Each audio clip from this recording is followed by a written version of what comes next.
1984, 1982, I said to God, show me the secret of kingdom prosperity.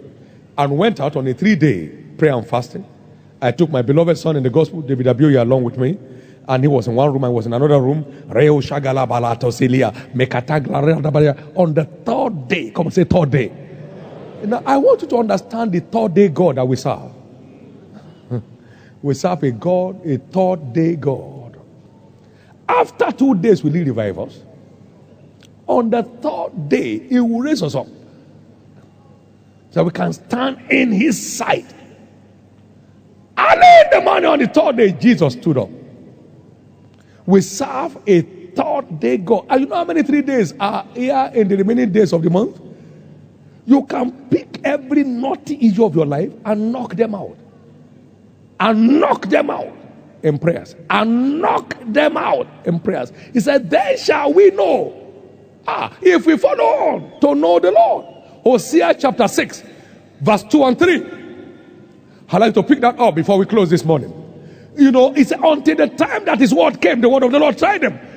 I have tried the 3rd day God. I have walked with Him several times into unstoppable triumphs.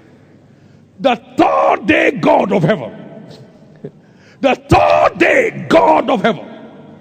Hosea 6 verse 2. He said, after 2 days will He revive us, and in the 3rd day He will raise us up, and we shall live in His sight. We will come off the devil's oppression on the 3rd day.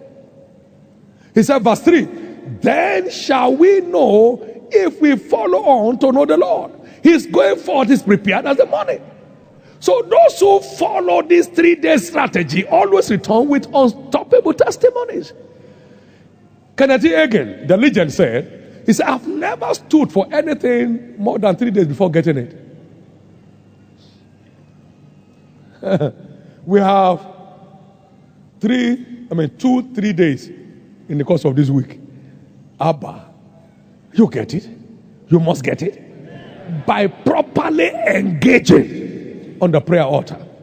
You must get it. You must get it. On the 3rd day, the heavens opened. March 22nd, 1982.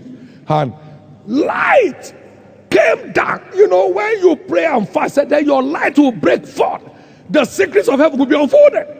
Light came down. The word became flesh. The Father showed up in the room. He said, my son David, my prosperity plan is not a promise. So it does not answer to prayers. It's not a promise that has no respect for fasting. My prosperity plan is a covenant. Until your part is played, I'm not committed. Direct rema.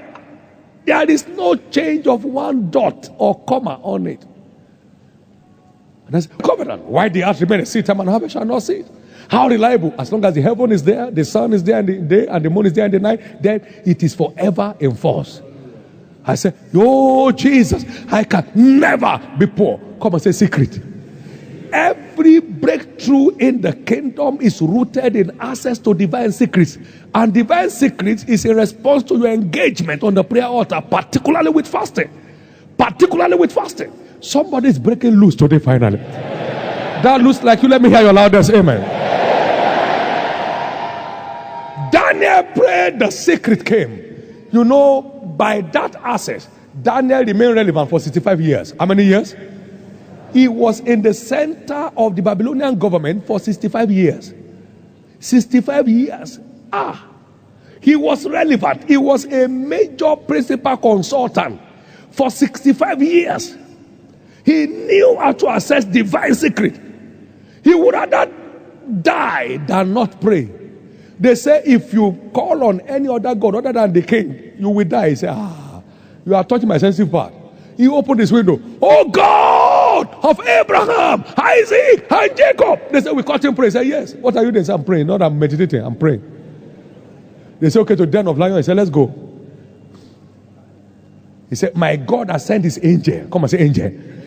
They knew how to pray down the help they needed. And I stopped the mouth of the lion. No devil will succeed to consume your life. 3 times a day, Daniel was in prayers. How many times? 3 times.